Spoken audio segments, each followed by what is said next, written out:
Hello मेरे प्यारे साथियों, तो कैसे हैं आप लोग। आपका स्वागत है एक बार फिर आपके YouTube channel online classes with Dhanush पर। ठीक, तो जैसा कि आप लोग देख रहे हैं, आज हम बात करने वाले हैं कक्षा 12 समाकलन का, जो मोस्ट इम्पॉर्टेंट प्रश्न यानी कि 8 नंबर में आने वाला प्रश्न है। जो जिन बच्चों ने अनसॉल्व किया है वो बच्चे जानते होंगे ये प्रश्न कितना महत्वपूर्ण। ठीक, अगर मान लीजिए ये प्रश्न, तो मान लीजिए हमारा एक प्रश्न है, इसके पहले हमने समाकलन की पूरी वीडियो बनाई है, 1 घंटे की क्लास, 2 घंटे की क्लास।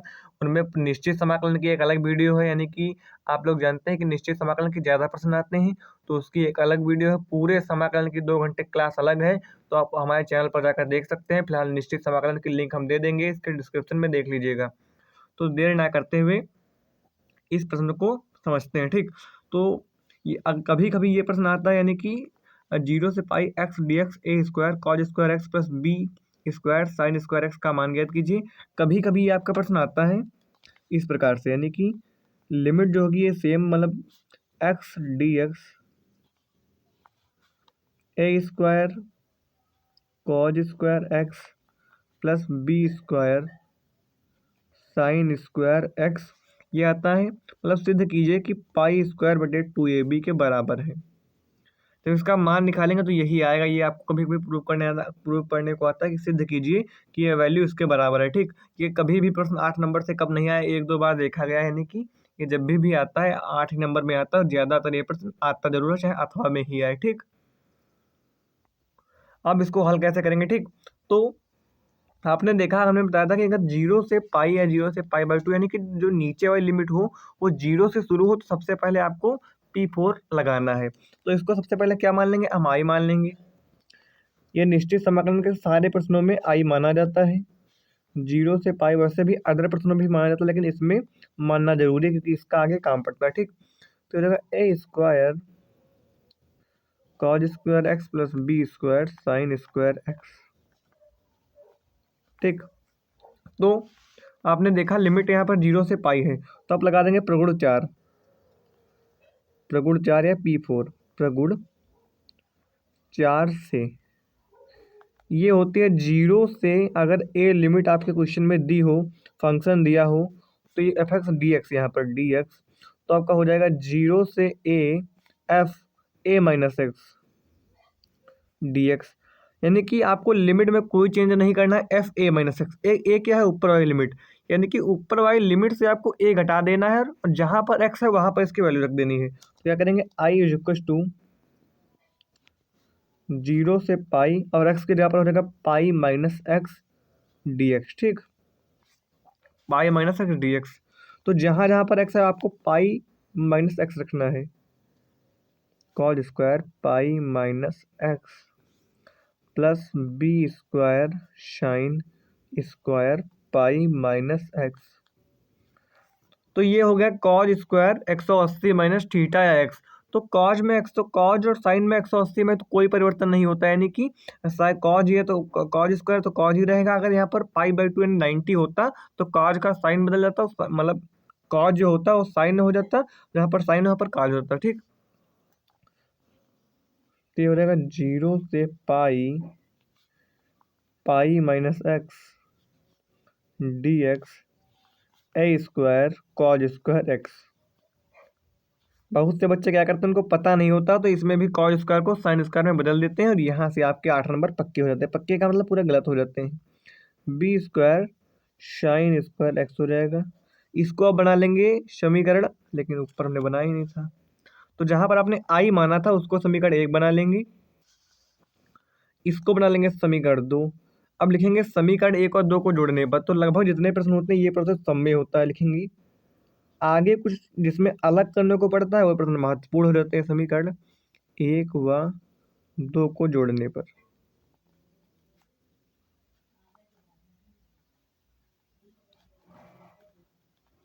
यानी कि ये I और I जुड़ जाएगा, I प्लस I। अगर आप देखें तो जो समीकरण 1 है उसमें भी 0 से पाई लिमिट है। ठीक, इसमें भी 0 से पाई लिमिट है। अगर जब आप जोड़ना हो तो आप लिमिट देख लीजिए और हर देख लीजिए। अगर दोनों के लिमिट सेम है, हर सेम है, तो ऊपर वाले अंश आप ऐसे ही जोड़ सकते हैं। तो हर इसमें भी सेम, इसमें सेम है। ठीक, तो चाहे तो आप एक स्टेप कर सकते हैं, चाहे रहने दें। तो यानी कि हम ऐसे ही हर जोड़ देंगे तो x plus pi minus x हो जाएगा, कि उसमें एक्स था इसमें पाई माइनस एक्स है, ठीक। हो जाएगा A square cos square x B square sine square X, यहाँ पर क्या D X plus X minus X cancel हो जाएगा, तो आई और आई ये हो जाएगा 2i, 0 से पाई लिमिट यहाँ पर हो जाएगा pi A square cos square x B square sine square X. अब यहाँ से हम क्या सोचें कि ये प्रश्न आगे बढ़े, इसमें हम क्या लिखें। तो इसमें मान लीजिए अगर आप यहाँ पर पाई है, अगर आपने प्रगुण 6 जानते हो तो प्रगुण 6 इसमें लगा देंगे, प्रगुण 6 से, चाहे आप प्रगुण 6 लिख दीजिए, चाहे उसका मान लीजिए पूरा फार्मूला लिख दीजिए। हमको है समझाना तो हम आपको पूरा लिखकर बताएंगे, ठीक।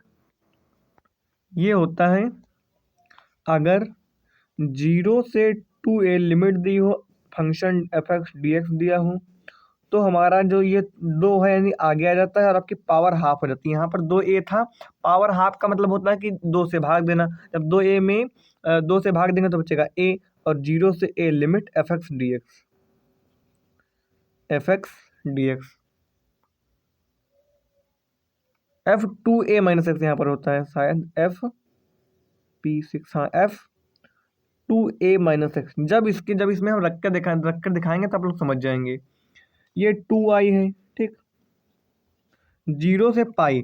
अब क्या था कि दो आ गया था तो 2 आगे आ जाएगा, लिमिट आधी करनी होती है, नहीं हाफ के लिए 2 से भाग करेंगे, नहीं लिमिट पाई बाई 2 हो जाएगी 0। यहाँ पर आप लोग समझे ना, इसमें तब आगे हम करें। देखिए क्या था, यहाँ पर था 0 से 2a, ठीक, तो 2 ये वाला आगे आ गया, बचा क्या हमारा a, तो इसमें तो 2 था नहीं, तो यानी कि हम 2 जब आगे करेंगे तो पावर आधी करेंगे। यहाँ पर अगर आप देखें तो 2 a को आधा करेंगे तो 2 से भाग करेंगे, बचेगा a, ठीक, समझे बात। तो यहाँ पर पाई बाई 2 हो गया, तो ये रहेगा pi A square cos square x B square sine square x D X. हम चाहे तो ये जो हमारा पाई है या कांस्टेंट है, इसको भी हम बाहर निकाल सकते हैं, ठीक। चलिए इस वाले स्टेप में हम पाई को आगे निकाल लेते हैं, तो यानी कि 2 पाई यहाँ पर हो जाएगा, 0 से पाई बाई 2 लिमिट आपकी हो जाएगी, ये फंक्शन आपका पाई है, A square cos square X plus B square sine square X. अरे यार जब पाई बाहर निकाले तो यहाँ पर बचेगा डी एक्स, तो यानी कि 2 से 2 कैंसिल हो जाएगा, ठीक, तो आपका ये फंक्शन बचेगा, ठीक। अब इसमें आप क्या करेंगे, इसमें आप कॉज स्क्वायर एक्स से अंश और हर में भाग कर देंगे। अंश और हर में भाग क्यों करेंगे, यहाँ पर कॉज स्क्वायर एक्स है तो ये हो जाएगा, ये कट जाएगा, यहाँ पर साइन स्क्वायर है टैन बन जाएगा, तो उससे हम यहाँ पर ऊपर हो जाएगा सेक। तो हम अगर टैन एक्स को टी मानेंगे तो हमारा सेक स्क्वायर एक्स यानी कि ऊपर वाला फंक्शन मिल जाएगा, ठीक। तो जब ऊपर वाला फंक्शन मिल जाएगा तो उसको हम बहुत आसान तरीके से हल कर सकते हैं। तो पहले जो हमारा बचा उसको सही से नोट कर लेंगे, 0 से pi by 2 d x a square cos square x B square sine square x, ठीक, ये इतना हो गया। अब हम लिखेंगे अंश और हर में, अंश और हर में, अंश और हर में कॉज स्क्वायर एक्स से भाग देने पर, ठीक। तो ये हो जाएगा आई इज इक्वल टू पाई हमारा हो जाएगा। अब हम यहाँ पर अगर 1 कॉज स्क्वायर एक्स करेंगे तो हमको क्या मिलेगा, 1 कॉज होता है सेक, यानी कि ये हो जाएगा sec square x, sec square x, ठीक। क्योंकि ये आप हम एक स्टेप कम कर रहे हैं, मैं समझता हूँ आप लोग समझ जाएंगे कि 1 जब कॉज स्क्वायर एक्स होगा तो सेक स्क्वायर एक्स हो जाएगा। अब इसके बटे में यानी कि कॉज स्क्वायर एक्स से भाग देंगे तो केवल बचेगा ए स्क्वायर। अब b square sine square x के बटे में कॉज स्क्वायर एक्स से भाग देंगे तो ये हो जाएगा बी स्क्वायर, और साइन स्क्वायर एक्स बटा कॉज स्क्वायर एक्स क्या होता है, टैन स्क्वायर एक्स। तो ये लाइन क्या आप लोग समझे, मैं आशा करता हूँ समझ गए होंगे, ठीक। अब क्या करेंगे, इसमें हमने कहा था कि अगर हम tan एक्स को t माने तो हमको सेक स्क्वायर एक्स मिल जाएगा, लेकिन यहाँ पर b भी है तो यानी कि हम इसको भी इसी के साथ निपटा देते हैं। b tan एक्स को t मानेंगे इसका करेंगे अवकलन, तो आपको मिलेगा b का तो भाई b ही रहेगा, tan का हो रहेगा sec square x D x बराबर में dt। तो यहाँ पर तो आपको कोई कठिनाई नहीं होगी। अब आप अगर ऊपर देखें तो यहाँ पर है sec square x D x, लेकिन आपको बी फालतू मिल गया, यानी कि sec square x D x. इस बी को हम बटे में भेज देंगे, डी टी बटे बी हो जाएगा। तो आई बराबर आपका हो जाएगा pi sec square x D X की जगह पर डी टी बटे बी, तो हम एक बटे बी यानी कि पाई के बटे में बी आ जाएगा, एक बटे बी यानी कि पाई के बटे में बी आ जाएगा। यहाँ पर केवल बचा डी टी, कोई समस्या नहीं है तक, ए स्क्वायर हो जाएगा। अब यहाँ पर बी टेन एक्स को हमने माना 30, तो यहाँ पर दोनों का स्क्वायर यानी कि टी स्क्वायर हो जाएगा। अब आप कहेंगे सर हम समझ गए कि आप क्या करना चाहते हैं। अब आप कहेंगे कि हम दोनों पर लिमिट लगाना भूल गए, तो हाँ सही बात, भूल गए, इसको लगा लेंगे। अब हम चाहे तो लिमिट चेंज भी कर सकते हैं। लिमिट कैसे चेंज करेंगे? अब यहाँ पर हमने बी टेन एक्स को बराबर टी माना है, ठीक। अगर हम यहाँ पर जीरो रखें, अगर हम बी टेन टी बराबर जीरो नहीं, अगर हम एक्स यहाँ पर एक्स की जगह पर नीचे लिमिट जीरो रखें, तो टेन जीरो का मान क्या होता है? जीरो, ठीक। और टेन पाई बाई टू, अगर एक्स की जगह पर टेन पाई बाई टू रखें, तो पाई बाई टू का मान होता है इन्फिनाइट। तो लिमिट भी बदल गई। हमने क्या किया, यहाँ पर एक्स की जगह पर यहाँ पर नीचे लिमिट से जीरो, तो टेन एक्स टेन जीरो का मान जीरो होता है, और फिर टेन यानी ऊपर लिमिट पाई बाई टू थी, तो पाई बाई टू का मान इन्फिनाइट होता है। हमने बाकी कुछ नहीं किया। तो मैं ऐसा करता हूँ समझ गए होंगे, अगर ना समझ गए तो कमेंट करके कीजिएगा, हम आपको समझाने की कोशिश करेंगे किसी नेक्स्ट वीडियो में, ठीक।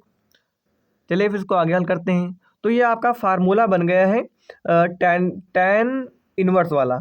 ये होता है 1/a tan inverse X by A, क्योंकि उसमें फार्मूले में होता है कि अगर डी एक्स बटे ए स्क्वायर प्लस एक्स स्क्वायर हो, तो आप इसको एक्स मान सकते हैं, इसको एक्स मान सकते हैं। होता है कि डी एक्स यानी कि इसको आप डी एक्स मान सकते हैं, कोई दिक्कत नहीं इसमें, मान, ठीक। तो ये भाई फार्मूला कौन सा बन गया, लिख दें हम आपके लिए। ये फार्मूला आपका होता है, अगर आपको कहीं पर भी मिले इंटीग्रेशन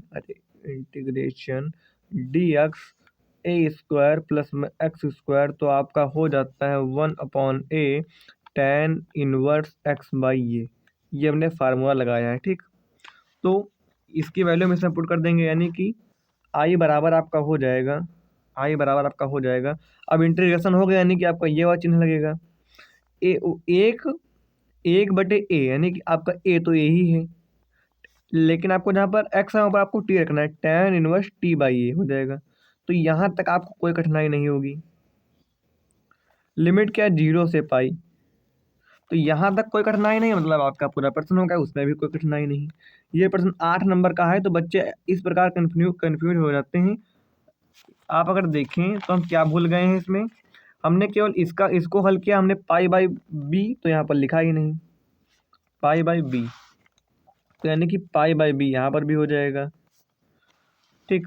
अगर हम एक बटे ए आगे निकाल लें, क्योंकि एक बटे ए गुणे में है, तो एक बटे ए अगर हम आगे निकालें तो यहाँ पर ए आगे आ जाएगा, किसी को कोई दिक्कत? तो आपका बचा टेन इनवर्स टी बाई ए। तो यानी कि लिमिट रखेंगे आप, तो एक बार पाई रखेंगे, यानी टेन इनवर्स ये हो जाएगा tan inverse infinite minus tan inverse, हमने एक बटे ये दोनों से बाहर निकाल लिया, तो टेन इनवर्स जीरो हो जाएगा। कोई दिक्कत यहाँ तक? अरे ये नीचे जो आपका प्रश्न आपको दिखाई दे रहा है, ये आपका आयु का, हमने इसकी क्लास में थोड़ी देर पहले ली थी, ये मतलब पूरी लॉन्ग वीडियो है। पाई बटे बी, अब आप लोग जानते हैं टेन में इन्फिनाइट जो मान होता है पाई बाई टू का होता है, और टेन जीरो का मान जीरो यानी कि माइनस जीरो आपका हो जाएगा। जो आई का मान आएगा, ये पाई पाई की गुणा पाई स्क्वायर बटे में 2ab, तो हमको यही RHS में प्रूव करना था, यानी कि यही आपका मान निकलेगा। तो इस प्रश्न के लिए बच्चे बहुत ही मतलब कंफ्यूज होते हैं, क्या करें, कैसे लिमिट चेंज हुई, क्या कहाँ पर हुआ। तो हमने आपको पूरा आसान तरीका बताया। अगर वीडियो अच्छी लगी हो तो इस वीडियो को लाइक कर दीजिएगा और चैनल को सब्सक्राइब कर दीजिएगा, और हमारे चैनल पर जाकर जो आपके सिलेबस, यानी कि हमने तो लगभग 6-7 चैप्टर के इंपॉर्टेंट क्वेश्चन कराए, लेकिन सारे सबके करा देंगे, तो आप उनको देख लीजिएगा। आपका मेरे भाई बहुत फायदा होगा उन प्रश्नों से, वो प्रश्न आपके परीक्षा में सेम बनने की, आपके परीक्षा में बनने की संभावना है। Okay, thank you friends, video को देखने के लिए धन्यवाद।